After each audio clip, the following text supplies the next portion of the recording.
Meron ka ba ever na feel na parang nahiya ka kasi syempre kilala ka na, 'di ba? You're famous as a artista, komedyante, tapos biglang nag-aalo ka ng food. Kasi syempre merong a little hurt.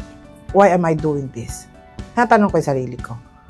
Ay, single mother ako. Sa akin, at the time, I wanted to survive. Yes. Sabi ko, pagka ba classify ko yung sarili kong, hoy, artista ako, tratuhin niyo akong artista, makakakain ba ako? Kung hindi naman ako sikat, kung wala namang project na dumarating sa akin, I don't want to pretend. Yes. So, if people tell me na, hoy, di ba, artista ka?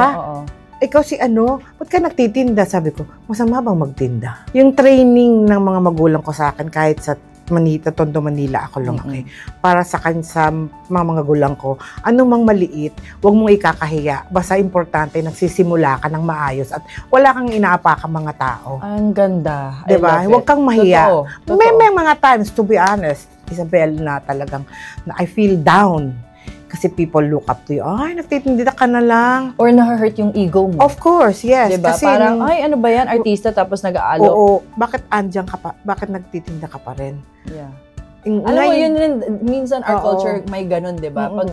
Pag akala nila you're artista or you're famous, everything else is beneath you, which is the wrong mindset. A sense of Filipino.